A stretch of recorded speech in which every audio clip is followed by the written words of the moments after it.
સુરતની કેટલીક ખાનગી શાળાઓ દ્વારા વિદ્યાર્થીઓ અને વાલીઓને નિર્ધારિત દુકાનો કે વિક્રેતાઓ પાસેથી જ યુનિફોર્મ, પાઠ્યપુસ્તકો, સ્ટેશનરી તથા અન્ય શૈક્ષણિક સામગ્રી ખરીદવાની ફરજ પાડવામાં આવી રહી હોવાની ફરિયાદો સામે આવી છે। આ અંગે કોંગ્રેસની વિદ્યાર્થી પાંખ NSUIએ જિલ્લા શિક્ષણ અધિકારીને આવેદનપત્ર પાઠવી તપાસની માંગ કરી છે। નોંધનીય છે કે 8 જૂનથી નવા શૈક્ષણિક વર્ષની શરૂઆત થઈ ગઈ છે। આ સમયગાળા દરમિયાન ઘણી ખાનગી શાળાઓ વાલીઓની ચોક્કસ દુકાનોની લિંક આપીને ત્યાંથી જ સંપૂર્ણ સામગ્રી ખરીદવાનું કહે છે। કેટલાક કિસ્સાઓમાં અન્ય દુકાનો પાસેથી ખરીદેલ સામાન ગુણવત્તાની સામગ્રીને પણ શાળા દ્વારા માન્ય રાખવામાં આવતી ન હોવાની ફરિયાદ છે। NSUIના પ્રતિનિધિઓએ જણાવ્યું કે ચોક્કસ વિક્રેતા સાથે સંલગ્નતાને કારણે ઘણી વખત બજાર ભાવ કરતાં વધુ કિંમત વસૂલવામાં આવી રહી છે।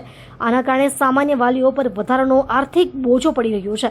રજૂઆતમાં એવી માંગ કરવામાં આવી છે કે વાલીઓને તેમની અનુકૂળતા, ગુણવત્તા અને યોગ્ય કિંમત અનુસાર સામગ્રી ખરીદવાની સ્વતંત્રતા મળવી જોઈએ। તંત્ર દ્વારા યોગ્ય વહીવટી તપાસ કરી આ પ્રથા પર તાત્કાલિક અંકુશ લાવવો જોઈએ।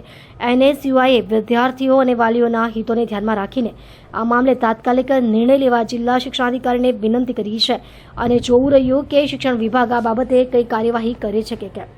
હાલમાં સુરતમાં ઘણી ખાનગી શાળાઓ દ્વારા વાલીઓ અને વિદ્યાર્થીઓ પર દબાણ કરવામાં આવી રહ્યું છે કે શાળા દ્વારા દર્શાવવામાં આવે અને જણાવવામાં આવે તે સ્થળેથી પુસ્તકો અને યુનિફોર્મ લેવામાં આવે।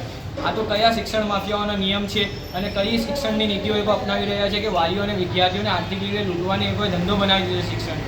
એથી લઈને આજરોજ સુરત NSUI દ્વારા DO કચેરી ખાતે આવીને રજૂઆત કરવામાં આવી હતી કે આવી શાળાઓ ઉપર કાર્યવાહી કરવામાં આવે જે વિદ્યાર્થીઓ અને વાલીઓ પર દબાણ કરીને ફરજિયાત એ લોકો દર્શાવે છે તે સ્થળેથી પુસ્તકો અને યુનિફોર્મ લેવા માટે દબાણ કરી રહ્યા છે। જો આવનાર દિવસોમાં આવી શાળાઓ વિરુદ્ધ કાર્યવાહી કરવામાં નહીં આવશે તો NSUI દ્વારા એ શાળાઓ પર જઈને હલ્લાબોલ કરવામાં આવશે અને આનાથી ઉગ્ર આંદોલન કરવામાં આવશે।